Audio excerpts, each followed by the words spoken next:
ser humano cria expectativas para tudo o que faz na vida, para tudo o que ele planeja fazer, ou para tudo que ele recebe como tarefa, como missão. Ele quer ver um resultado no final, ele planeja, entende um determinado objetivo, trabalha naquela direção e quer ver o resultado daquilo. Só que muitas vezes a gente não entende o contexto geral de tudo que está acontecendo, do todo, né? E isso gera na gente uma expectativa de alguma coisa que a gente não vai alcançar, né? Eu não conheço, não entendo o todo, e por não entender o todo, o objetivo a ser alcançado parece que não surtiu o efeito. Assim, muitas vezes na obra de Deus, Deus às vezes coloca em nossos corações realizar uma determinada tarefa, fazer uma determinada coisa,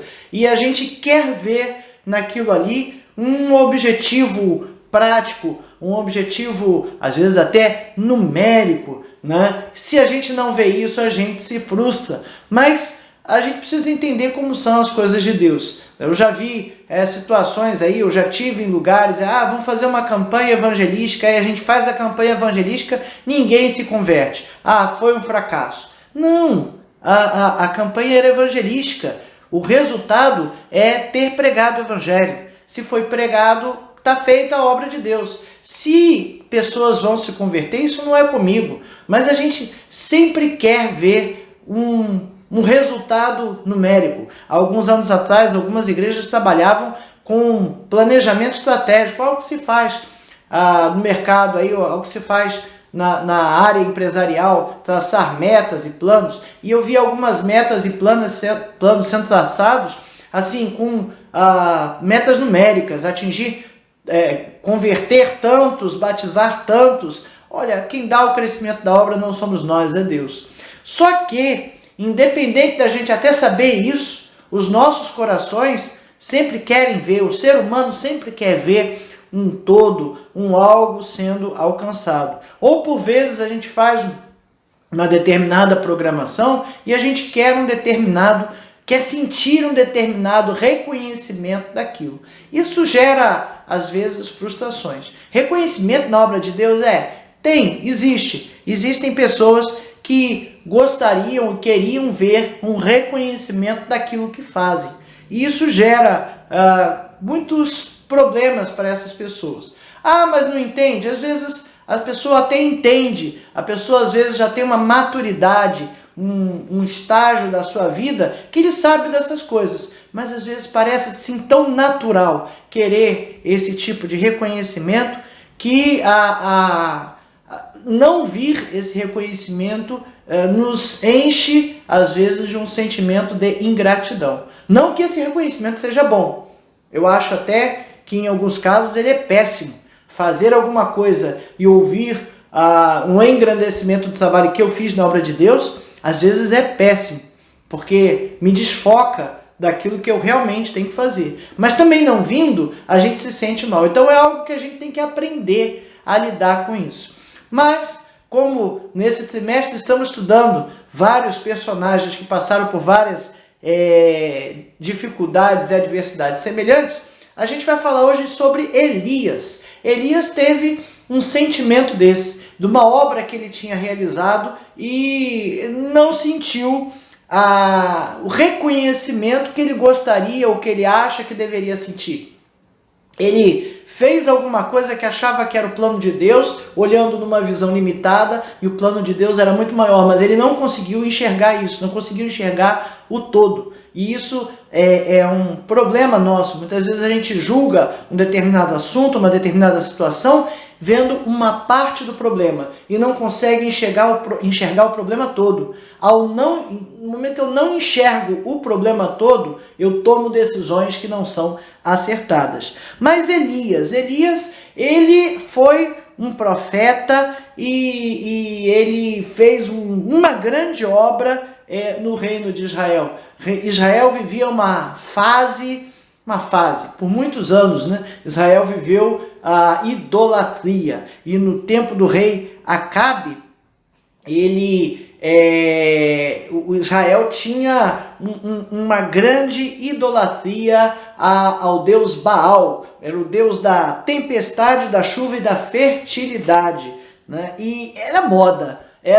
Eu vou dizer assim, moda porque todo mundo fazia, todo mundo prestava culto àquele deus. Então foi algo que se espalhou por Israel. E Israel tinha o Deus vivo, mas estava aquela coisa ali com Baal. E Deus convocou a Elias, né, para que fosse lá confrontar essa idolatria do povo de Israel. Sabe, quando todo mundo está fazendo, todo mundo faz e não dá nada, já ouviu essa expressão? Todo mundo faz desse jeito, não tem problema, não pega nada. Tem uma lei que diz que não pode. Mas você não vai ser preso por causa disso. Fique tranquilo, mano. Você tem uma lei que diz que não pode, você está fazendo é pecado. E Elias foi justamente confrontar este povo. O rei Acabe, a Bíblia narra em 1 Reis 16, versículos 29 e 30, olha lá, e Acabe, filho de Onri, começou a reinar sobre Israel no ano 38º de Asa, rei de Judá. E reinou Acabe, filho de Onri, sobre Israel em Samaria 22 anos. E fez Acabe, filho de Onri, o que era mau aos olhos do Senhor, mais do que todos os que foram antes dele. Fez o que era mau aos olhos do Senhor é uma frase que vem aí no livro de Reis, sendo repetida rei a rei, né? A maioria deles tem lá, e fez o que era mal aos olhos do Senhor. Só que essa aqui tá falando que ele fez o que era mal, mais do que todos os que foram antes dele. Onri, esse rei aqui que citado aqui, era o pai de Acabe, ele foi conhecido por construir Samaria e fazer Samaria a capital de Israel, né? Então, foi um dos feitos, uma das coisas pelas quais o Onri, né, era reconhecido naquela época. Por que ele também era reconhecido como o rei mais perverso que houve naquela época, sendo suplantado apenas por Acabe. Então, seu filho foi pior do que ele. Além disso, Acabe era casado com Jezabel. Jezabel, ela era uma mulher dominadora e religiosa, né?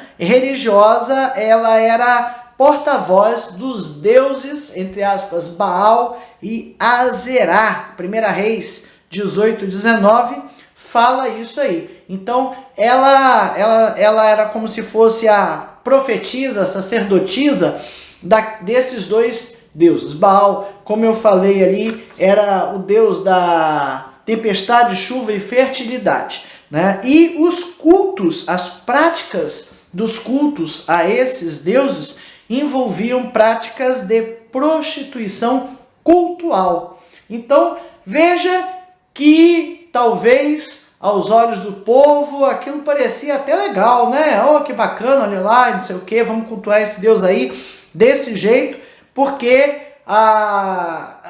enfim, era a esposa do rei, o rei naquela época já tinha a unção do sacerdote, tinha essas coisas assim, né? Porque o período de reis veio depois do período de juízes, né? E o período de juízes já foi depois de um período ali que Moisés estava à frente do povo, e o povo começou a querer que Moisés, Josué, né? E depois começaram a ter juízes sobre o tempo, sobre as tribos, e o povo começou a pedir reis. E quando começou a época dos reis, os primeiros foram ok, e depois o negócio foi se desvirtuando. Mas de qualquer maneira, a gestão, vamos dizer assim, a administração de Israel era teocrática, e os reis, eles eram ungidos pelos sacerdotes. Então, talvez o povo conseguisse justificar aquelas práticas erradas desta forma. Mas tinha essa prática de prostituição cultual, né? e Samaria ficava a 13 quilômetros de Siquém, onde Elias nasceu. 13 quilômetros aí, dá umas 3 horas, 4 horas de caminhada, né? Se for um lugar um pouco pior, de repente mais 5 horas, dava para ir a pé, né? E 1 Reis 16:32 diz assim: levantou um altar a Baal na casa de Baal, que edificara em Samaria, né? Então veja que Acabe, ele deu um impulso aí o culto a Baal. E aí no meio desse contexto, no meio de um povo cuja idolatria havia se espalhado, o pessoal buscando justificativa para fazer, é o que todo mundo está fazendo, o que tem. Eu falo muito, olha, quando você falar o que tem, desconfie. Porque se você falar o que tem, você está justificando, está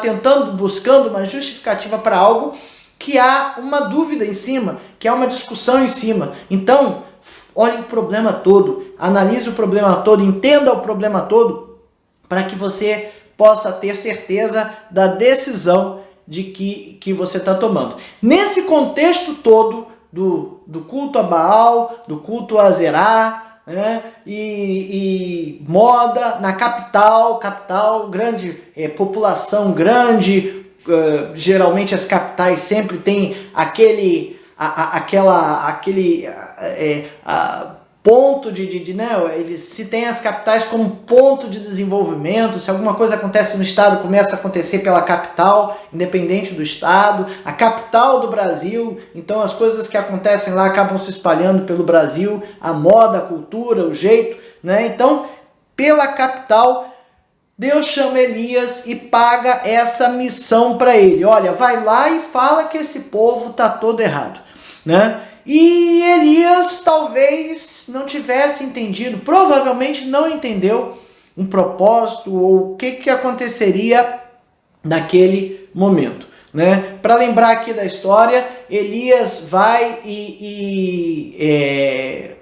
ele desafia os profetas de Baal e eles vão para o Monte Carmelo e fazem 2 altares, e como Baal era o Deus da tempestade, fizeram um altar para Baal, um altar para Deus, e aí os profetas de Baal ficaram uma tarde e uma noite lá, pedindo, até o entardecer, né, se não me engano, pedindo a Baal que descesse fogo do céu, a gente chama de raio, né? Descesse o fogo do céu sobre aquela oferenda ali, aquela oferta no altar, e que queimasse. E nada aconteceu, e depois Elias orou a Deus, e Deus mandou o fogo do céu e consumiu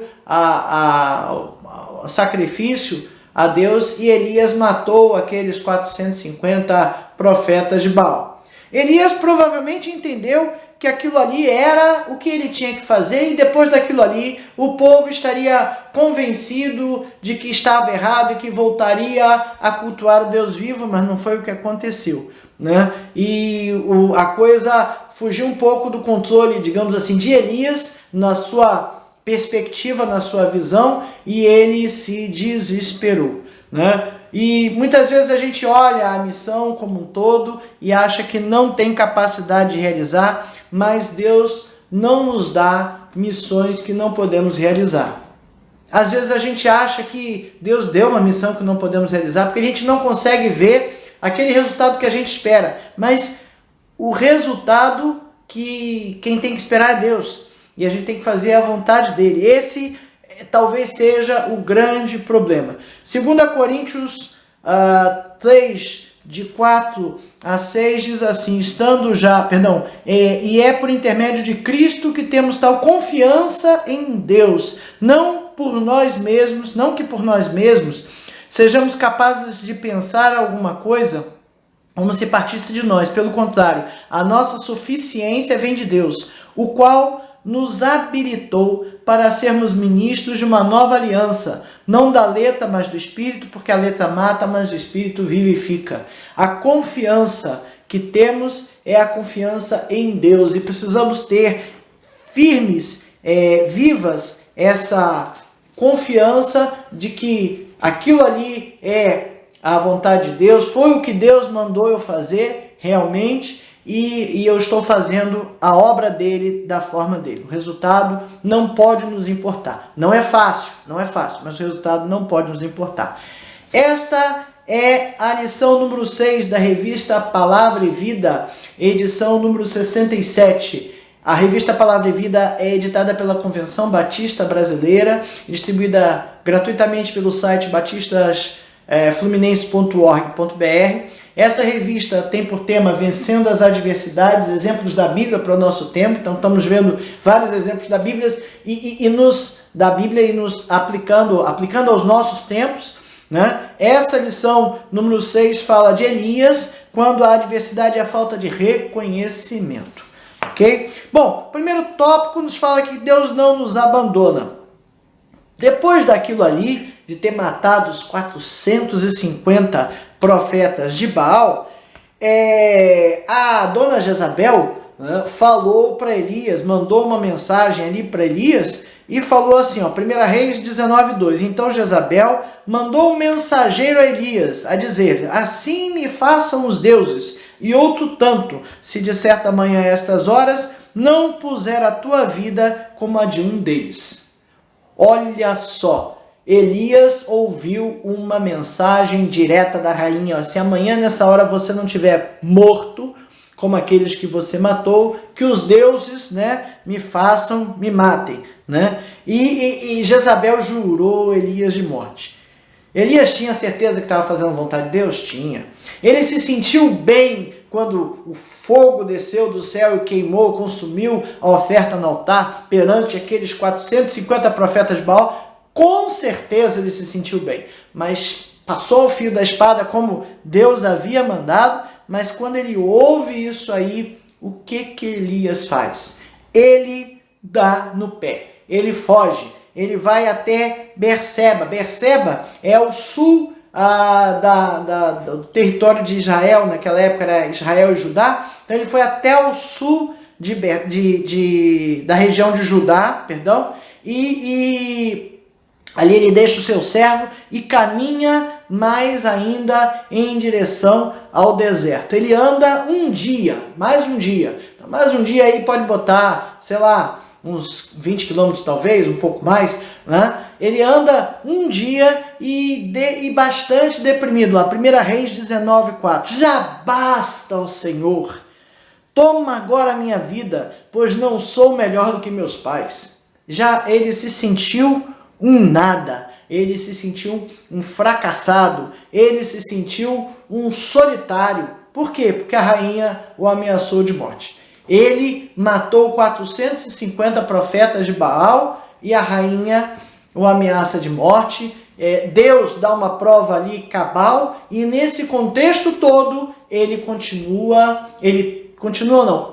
teme a rainha, ao ponto de se sentir amedrontado, ao ponto de se sentir impotente, incapaz, solitário, né? Ele dá no pé, foge de lá, porque ele achou, entendeu, pelo menos, que aquela história, né? A gente tem fé, mas você não tem fé. É muito fácil uma pessoa que está com tudo funcionando direitinho, está toda a vida bem, falar para alguém que sempre foi muito fervoroso, que está com um grande problema, né? Mas você não tem fé, né? É uma coisa fácil de falar, mas às vezes difícil de praticar. Não cobre isso aos outros. Por favor, pense 2 vezes antes de falar isso, né? Elias chegou num estado de depressão. Ele queria tirar a sua própria vida, mas para não tirar a sua própria vida, pediu a Deus que o fizesse. Já basta, Senhor. Chega, toma agora a minha vida, pois eu não sou melhor que os meus pais. Os pais dele eram de origem humilde, né, e ele achou que ele estaria numa posição ali privilegiada por ter feito aquilo ali, né? Talvez ele esperasse que depois de executar os 450 profetas de Baal, ele fosse reconhecido pelos seus feitos, né? Mas não, ele entrou num quadro de depressão, ouviu a rainha dizer, ouviu uma ameaça de morte da rainha, da dona Jezabel, e deu no pé. Né? Se eu ficar aqui eu vou morrer. A gente coloca às vezes as coisas numa perspectiva muito engraçada. Deus é melhor, Deus é maior, Deus é mais poderoso. Mas quantas vezes a gente corre do problema? Porque o problema é grande demais. A gente corre do problema porque não vai dar para resistir, não vai dar para passar por isso aí. Eu não consigo. Eu não, realmente eu não. Mas Deus consegue. Então a gente tem que ter esta atenção, tem que ter esta tranquilidade de entender que as coisas precisam ser colocadas na perspectiva correta. Mas muitas vezes a pessoa, num estado de depressão, num estado de estresse, não coloca na perspectiva correta. Elias aqui já teve uma outra revista aí que a gente estudou, que falava sobre depressão, e foi bem interessante.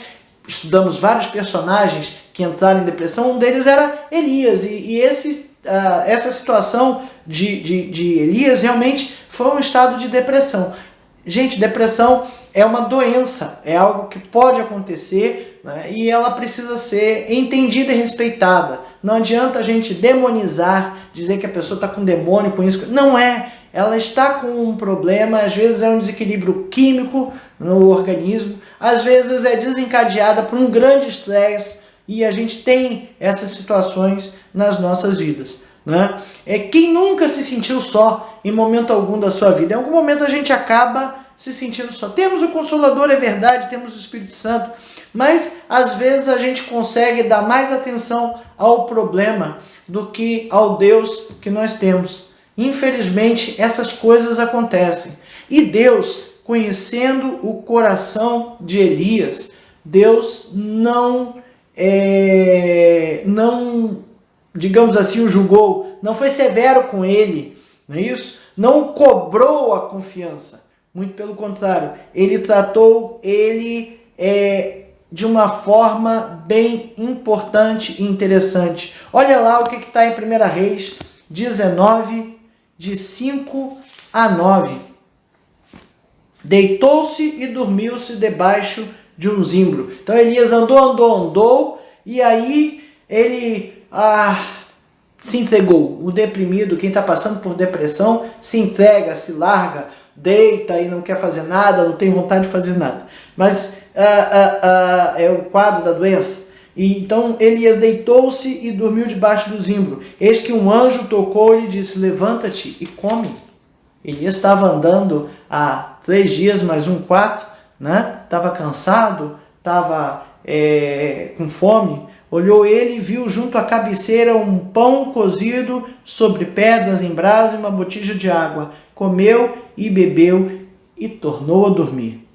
Voltou segunda vez, o anjo do Senhor tocou-lhe e disse: levanta-te e come, porque o caminho te será sobremodo longo. Levantou-se, pois, comeu e bebeu. Com a força daquela comida caminhou 40 dias e 40 noites até Horebe, o monte do Senhor. Então ele caminhou num ponto, e aí Deus mandou ele caminhar mais 40 dias e 40 noites. Foi longe, aí ele foi bem longe.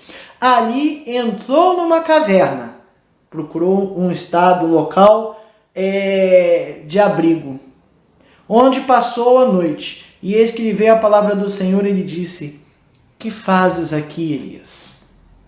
Veja, Deus sabia que Elias precisava dormir, Deus sabia que Elias precisava comer, Deus sabia que Elias, por si só, no seu estado de depressão, não ia providenciar comida, não ia fazer nada. Então Deus mandou um anjo, e o anjo fez ali um pão para ele, ali uma água, um negócio para ele se alimentar. Ele se alimentou, dormiu, descansou e seguiu. Deus tratou de Elias fisicamente e emocionalmente, né? Então é importante a gente perceber que o nosso Deus está atento às nossas necessidades. Ele conhece as nossas fraquezas. Ser fraco não é ser fraco, né? A gente busca não ser fraco, mas a gente vai ser fraco porque é da nossa natureza. Isso não é pecado. Deus conhece nossas fraquezas. Estou falando que é desculpa para pecar, de jeito nenhum. Estou falando que no ímpeto de realizar a vontade de Deus, ao não conseguir em algum determinado momento, por uma fraqueza minha, Deus sabe, Deus conhece. E Ele tem condições de nos tratar. Tópico 2. Com Deus superamos o medo. A impotência do Deus Baal, como provedor da chuva e fogo, mostrou naquele momento o verdadeiro Deus, que é capaz de dominar tudo. Elias não teve medo, não foram só 450 profetas de Baal, ele enfrentou 450 profetas de Baal, mas 200 profetas de Azerá. 950, ele contra 950. Ele enfrentou 1000 pessoas, porque confiava que Deus desceria o fogo do céu. Mas ele ficou com medo de Jezabel. O que Elias esperava daquilo ali? Que enfrentando aqueles 950 profetas, ele, em nome de Deus, restaurasse a fidelidade do povo. Né? E ele viu a sua expectativa. Lembra que eu falei no início que às vezes a gente vai fazer a obra de Deus e cria uma expectativa? Então a sua expectativa era: vou fazer isso aqui, e aí eu aniquilei, e agora o povo volta a Deus. Era a expectativa dele. E o que aconteceu? Nada, não foi isso. A Jezabel ameaçou ele de morte, a ameaça de morte ofuscou a fé dele, tirou o foco da fé dele, e ele deu no pé, fugiu. O medo falou mais alto. Pelo menos acontece comigo. Acontece contigo também? Tomara que não. Mas em muitos de nós acontece. Acontece de que a gente, daquela situação de ter medo de algo e esquecer o nosso Deus. Né? Nesses tempos que nós estamos vivendo, esses tempos de pandemia, esses tempos de crise mundial, muitas pessoas estão vivendo este ou algum tipo de medo. Medo da doença, medo da falta de dinheiro, medo da falta de emprego, medo das coisas que vão acontecer, se eu vou ter casa, se eu vou ter comida, se eu vou ter trabalho, como eu vou sobreviver. Deus é muito maior do que essas coisas. É fácil você falar de ter confiança em Deus. Talvez não seja não, sabe? A gente tende a tentar resolver as nossas coisas pelas nossas próprias forças. A gente tende a tentar resolver os nossos problemas através das nossas próprias capacidades. E quando a gente começa a confrontar as nossas capacidades com o tamanho do problema, a gente vê que não dá. E aí a gente esquece de Deus. Esquece que Deus é maior do que tudo isso. O propósito de Deus na vida de Elias era maior do que aquele que ele imaginava. O propósito dessa enfermidade, disso que está acontecendo no nosso tempo, a gente não sabe ainda. Talvez no futuro consigamos entender, ou talvez só na eternidade Deus possa nos dizer por que de fato isso aconteceu, por que aconteceram outras enfermidades que mataram tantas pessoas. Essa não é a primeira, talvez não seja, provavelmente não vai ser a última, né? Mas várias enfermidades acontecem no nosso mundo que mata muitas pessoas, né? E a gente não pode deixar que o medo nos roube a alegria de viver. O medo não pode nos tirar do nosso equilíbrio e da nossa tranquilidade de viver na presença de Deus. Nós não podemos esquecer que temos o Espírito Santo de Deus que habita em nossos corações, o Consolador, que está ali para nos ajudar, né? Só basta pedir a Ele em oração. Já contei em outro vídeo, mas teve uma experiência da minha vida em que exatamente isso, né? Que na hora do problema o medo falou mais alto. Vínhamos viajando, na época a gente morava em Brasília, vínhamos viajando de volta a Brasília e perto de antes de chegar em Cristalina, batemos o carro no pneu num buraco e a suspensão começou a parar. Eu tive que pular, né? Eu tive que parar o carro. E era uma estrada praticamente sem acostamento, com mato dos lados, sem nenhuma iluminação, e quando passava um carro, passava voado, e aquela luzinha do pisca-alerta não dava conta, e eu chamei o seguro, mas o seguro, eu não tinha nem como descrever onde a gente estava, porque naquela época eu não tinha GPS do jeito que a gente tem, então eu não tinha a localização do GPS, então eu tinha que dizer que eu estava entre um lugar e outro, eu dei uma distância de 100 quilômetros, então com certeza o camarada ia demorar umas 2 horas para me resgatar, e cada vez que passava um carro voando ali, né, tirava o rente do carro, eu começava a estremecer, enxergando ali a situação de que poderia bater no nosso carro e matar a minha família toda, né? E ali o nervoso e o medo começou a tomar conta do meu coração, mais do que a fé que eu já tinha em Deus naquela época. E a minha esposa saiu do carro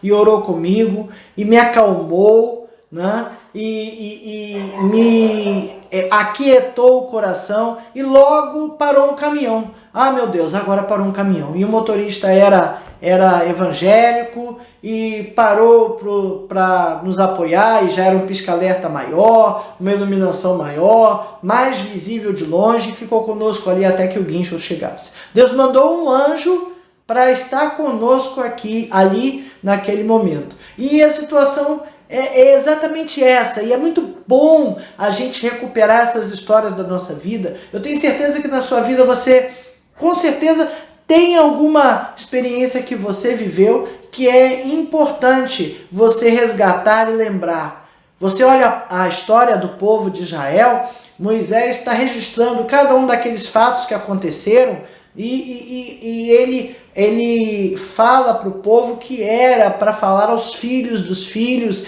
sentado e andando pelo caminho sobre essas coisas, porque a gente precisa entender o cuidado de Deus conosco. A gente precisa entender que com Deus nós superamos o medo, e que o medo de fazer as coisas, ou o medo de cumprir a sua missão, o medo de ir num lugar estranho e pregar o evangelho, o medo de ir lá porque aquele povo ali maltrata evangélico, bate, enfim, quem fala de Deus, o medo dessas coisas todas é superado com a presença de Deus. Se você está fazendo a vontade de Deus, se aquilo ali é a vontade de Deus para a tua vida, tenha certeza que Ele estará do nosso lado. Elias queria uma valorização do seu trabalho, ou ele, não sei se queria uma valorização, né? Ele falar que ele não era melhor do que o pai dele, revela essa expectativa, ou esse sentimento que ele talvez tenha sentido em algum momento, que ele era grande, que ele era poderoso, que ele tinha feito algo poderoso. Não, ele foi usado por Deus para fazer algo grande e poderoso. A valorização vem de Deus. Veja, no deserto, Deus não abandonou Elias. Ele deu comida, ele deu água, deixou descansar e mandou que ele andasse ou caminhasse até o Monte Horebe, 40 dias e 40 noites. Deus alimentou Elias, Deus fortaleceu fisicamente Elias, Deus fortaleceu espiritualmente Elias. Sabe, Deus nos conhece, Ele sabe as nossas necessidades. É muito importante que a gente coloque essas necessidades para Deus. É muito importante que a gente fale, que a gente verbalize. Ele conhece, Ele sabe, mas é importante que a gente fale e verbalize. Mas quando a gente não tem capacidade de fazer, Deus trata, Deus cuida, Deus não nos abandona. E Elias percebeu que Deus não havia o abandonado. Quando ele chegou lá na caverna, lá no Monte Horebe, né? Ali, ó, Monte Horebe, Monte de Deus. Ali entrou numa caverna onde passou a noite. E eis que lhe veio a palavra do Senhor e lhe disse: que fazes aqui, Elias? Camarada, o que você está fazendo aqui? Meu irmão, o que você está fazendo aí? que você está fazendo? Foi isso que Deus mandou você fazer? Foi essa missão que Deus deu para ti, para a tua vida? Você está cumprindo a missão ou você está fugindo da missão? Você esperava o resultado, ele não veio? E por isso agora você sai fugindo? É isso que Deus está falando com Elias. Isso fala aos nossos corações. Elias respondeu: tenho sido zeloso pelo Senhor. Não é? Senhor, como eu tenho feito bem a sua obra. Como eu tenho me dedicado à sua obra. Tenho sido zeloso pelo Senhor, Deus dos exércitos, porque os filhos de Israel deixaram a tua aliança, derribaram os teus altares e mataram os teus profetas à espada, e eu fiquei só, e procuram tirar minha vida. Olha só, olha a perspectiva de Elias. Eu sou zeloso, eu faço a obra da melhor maneira possível. Faltou falar que ninguém faz a obra como eu, né? Ninguém sabe fazer tão melhor. E olha, é um desafio às vezes a gente trabalhar com equipes na igreja, porque às vezes tem um que é muito detalhista, muito chato nos detalhes, e tem outro que vê de uma outra forma, e você tem que casar essas coisas e tem que trabalhar em conjunto. Um tem que aprender com o outro, sabe? O detalhista, eu sou detalhista, eu sei disso. O detalhista tem que aprender com um camarada que tem o sentido prático das coisas. O que detalhe realmente vale a pena ou não, quanto tempo você está gastando que é desnecessário porque não vai surtir nenhum resultado. E o camarada que quer fazer a coisa muito prática tem que aprender a ver os detalhes também e ver até que aspectos isso aí vai fazer a diferença ou não. Todo mundo tem que aprender com todo mundo, mas veja, num grupo como esse, todo mundo está certo e o outro está errado. Aí a gente entra em conflito, né? Elias está falando aqui, eu sou zeloso com a obra de Deus, eu faço a obra com excelência. Olha que desabafo que ele está fazendo para Deus, né? E porque eu estou fazendo a obra de Deus por excelência, e aqueles lá, filhos de Israel, abandonaram o Deus dos exércitos e derribaram seus altares, agora eu estou jurado de morte. Olha a situação em que Elias se encontra. Talvez Elias quisesse ali reconhecer, parabéns Elias, queria um reconhecimento, né? Parabéns Elias, pela grande obra que você fez. Olha como você provou que Deus é poderoso. Olha que obra linda, realizada. Olha que trabalho maravilhoso. E a ameaça de morte foi entristecer o coração de Elias. Será que a gente tem sido assim perante a obra de Deus? Será que a gente tem se entristecido pela falta de reconhecimento, pela falta de resultado, ou até por conflitos que às vezes aparecem dentro da igreja, né? De pessoas que não gostam do jeito da gente trabalhar, ou que às vezes ficam enciumadas com aquilo que a gente está fazendo? Será que a gente tem, de fato, estado na presença de Deus, na tranquilidade de que estamos fazendo a sua obra da melhor maneira possível? Será que tem competição no nosso meio? Tem, infelizmente tem. E será que na competição eu estou achando que eu estou perdendo? Olha só que coisa horrível. Mas às vezes, muitas vezes, essas coisas acontecem. Sabe? A obra de Deus não pode ter competição. A obra de Deus é de Deus, não é minha, não é tua. Nós somos operários, servos nessa obra. Nós servimos a Deus. Então, não podemos querer um servir melhor do que o outro para ficar bem na fita perante o rei, perante o chefe, perante Deus. Isso está errado. A gente não pode esquecer que toda honra e toda glória pertence a Deus. A obra é de Deus, é Ele que vai dar o crescimento. Ele que vai dar o resultado. É triste nós vermos esse tipo de coisa, mas a gente precisa estar sendo fiel a Deus. A gente precisa estar em comunhão com Deus, sabe? Para que a gente faça a obra de Deus. Talvez a obra seja ir para uma terra diferente, para um interior, e pregar a sua vida toda. numa missão, numa igreja, implantando igreja, e pode ser que você viva a vida toda pregando e não veja resultados do seu trabalho. Depois de uma vida de 10 anos, você não viu ninguém batizando, ninguém acreditando, ninguém seguindo, e você se sinta fracassado com isso. Né? Talvez você faça uma grande campanha evangelística e ninguém levante a mão e se converta, ninguém vá à frente se converter, mas isso não é o que você tem que se preocupar. O crescimento é de Deus. Né? Paulo falou, não planta, outro colhe, mas a obra é de Deus. Nós não podemos esquecer que é a obra de Deus. Não podemos esperar da obra de Deus nenhum tipo de reconhecimento. A gente tem que fazer a obra. Veja que para Elias, Deus coloca ele para fora ali da caverna, né? E disse Deus, sai e põe-te neste monte perante o Senhor. E eis que passava o Senhor, e um grande e forte vento fendia os montes e despedaçava as penhas diante do Senhor. Porém o Senhor não estava no vento. E depois do vento um terremoto, mas o Senhor não estava no terremoto. Depois do terremoto um fogo, mas o Senhor não estava no fogo. E depois do fogo um cicílio tranquilo e suave. Ouvindo, Elias envolveu o rosto em seu manto e saindo pôs-se à entrada da caverna. E eis que lhe veio uma voz e disse, que fazes aqui, Elias?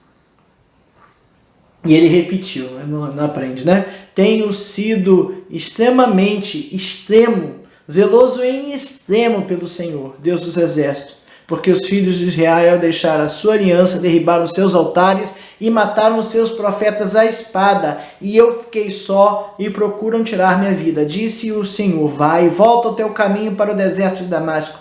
E chegando lá, o Jahazael, rei sobre a Síria, Jeú, filho de Ninsi, o Girás, rei sobre Israel, e também Eliseu, filho de Sefate, de Abel, Meolá, ungirás profeta em teu lugar. Quem escapar à espada de Osael, Jeú matará. Quem escapar à espada de Jeú, Eliseu matará. Também conservei em Israel 7.000 todos os joelhos que não se dobraram a Baal, e toda a boca que não beijou. Tinham 7.000 fiéis e Elias não conseguia vê-los, mas Deus conhecia. Deus sabia que tinha gente lá, que tinham pessoas fiéis. E o propósito de Deus para Elias era muito maior. Sabe, Elias fazia aquele trabalho com zelo, com excelência. Eu não estou dizendo que a gente não deve fazer o trabalho com zelo ou com excelência. Muito pelo contrário. Tudo quanto lhe vier à mão para fazer, faze conforme tuas forças. Faze com todas as suas forças. Esforça-se ao máximo para fazer da melhor maneira possível. É importante fazer isso. Mas a excelência do trabalho não é nossa. A excelência do trabalho é de Deus. Deus é que sabe a forma correta, a forma excelente de fazer e como o objetivo daquela obra vai ser realizada. Tem um pensamento aqui de Mário Sérgio Cortella, né? A excelência é fazer o melhor que eu posso com aquilo que eu tenho, até que eu possa ter ferramentas melhores para fazer melhor aquilo que eu já faço. Então porque eu dou uma boa aula de EBD, eu não vou estudar mais a Bíblia, eu não vou estudar mais nada, eu não vou estudar técnica de pedagogia, porque nem sei se eu dou uma boa aula de EBD, mas enfim, eu tenho que buscar mais. Eu tenho que aprender mais, eu tenho que aprender mais de Bíblia, eu tenho que aprender mais de técnica, eu tenho que aprender mais e mais e mais. Claro, eu tenho que buscar. E Deus há de ajudar a fazer aquilo que eu posso fazer da melhor maneira possível. Quantas vezes a gente já ouviu de pessoas que pregam o evangelho sem nem saber ler? Pessoas iletradas que pregam o evangelho e outras pessoas se convertem. Porque não sabe ler, Deus usa. Deus pode usar. Não é impeditivo. E aquela pessoa sem saber ler faz o melhor que ela pode fazer. Agora, a excelência é de Deus. E as ferramentas melhores para fazer, a gente pode buscar. Pode buscar aprender, pode buscar saber fazer, mas olha, aprender a fazer algo da melhor maneira possível não quer dizer que você vai obter resultados, porque o resultado não é teu, meu irmão. O resultado não é meu, o resultado é de Deus. A obra é de Deus e o reino é de Deus. Isso a gente não pode esquecer. Isso é importante ficar em nossos corações. Não podemos nos frustrar se não vermos reconhecimento, se não vermos, aliás, eu até prefiro não ver reconhecimento, eu até prefiro que não haja, né, um retorno, digamos assim, é bom, é ruim. Não, eu gostaria de ver mais pessoas ouvindo a palavra. E é um motivo pelo qual eu faço o canal, porque é uma ferramenta que a gente tem para pregar, para espalhar a palavra de Deus, rompendo limites que a gente tinha no passado. Hoje a gente não tem. Hoje eu não preciso gastar não sei quantos mil reais para estar numa televisão, no rádio, fazendo pregando o evangelho no meio de difusão pública. A gente tem as redes sociais para isso. E a gente usa as redes sociais para isso. E graças a Deus pela pandemia, escute, entenda bem, que nos impulsionaram a pregar o evangelho também dessa forma. Não sei o que Deus queria nessa pandemia. E sei que muitas pessoas estão se sentindo impotentes perante os problemas que estão aparecendo, mas o nosso Deus é maior do que tudo aquilo que estamos vendo. Que Deus nos ajude a ver isso. Olha, a vitória obtida lá no Monte Carmelo não era por si só o objetivo, o foco daquilo que Deus estava realizando. Não era o todo, não era o tudo. Deus tinha algo muito maior. E a gente vê aqui no final, nesses últimos versículos que eu li aqui, que Deus tinha 7.000 pessoas escondidas ou guardadas ou reservadas que não se curvaram a Baal. E Elias viu aquele resultado ali no Monte Carmelo dos profetas mortos e ele se satisfez com aquilo. Ele achou que a missão estava cumprida e se deu por satisfeito. Mas Elias já tinha sido uma ferramenta de excelência no primeiro momento e ele precisava ser uma ferramenta de excelência depois. Veja, essa situação toda de Elias fugir e Deus cuidar de Elias fez com que ele voltasse mais excelente, digamos assim, para fazer a obra, mais zeloso pela obra e mais crente em Deus, mais confiante em Deus. Muitas vezes nós temos que passar por problemas, nós temos que passar por dificuldades, para que Deus nos ajude a convencer de que Ele está conosco, que Ele cuida de nós e que Ele é mais poderoso do que todos os nossos problemas. Elias não foi rejeitado por Deus. Deus cuidou de Elias. Muito pelo contrário. Olha, visto tudo que você fez, agora você volta lá, faz isso, isso e isso, porque tem mais isso. Tua missão não acabou. E ela vai ser muito maior. Será que Elias ia entender isso tudo se ele não tivesse fugido? Se ele não tivesse ficado com medo? Será que ele iria crescer se não tivesse ficado com medo? Estamos vivendo, sim, um momento muito difícil. Não há como negar que a humanidade toda, que todo mundo está vivendo um momento diferente, um momento grave, um momento preocupante, alarmante. A doença se espalha, pessoas do nosso convívio estão falecendo e a gente fica preocupado, estressado, nervoso. Eu vou pegar esse negócio, eu não vou pegar, se eu pegar eu vou passar mal, eu vou morrer, não vou morrer, enfim, eu vou ter dinheiro, eu vou ter emprego, como é que vai ficar a economia ano que vem?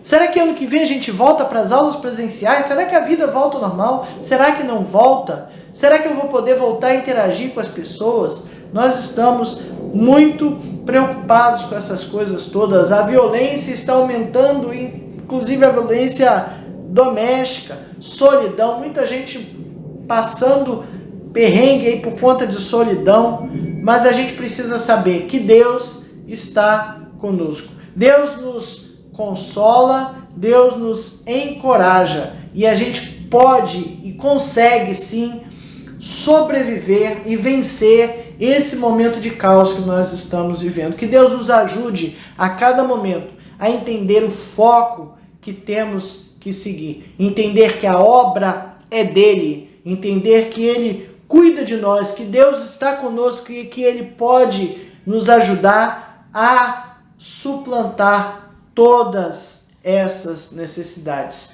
Que Deus me ajude e te ajude a vencer. Fazer sim a obra de Deus com excelência, mas sabendo que a excelência é dele e que nós podemos buscar fazer melhor, mas a obra é dele e não podemos querer nenhum reconhecimento daquilo que fazemos. Somos servos e, como serviçais, não esperamos reconhecimento.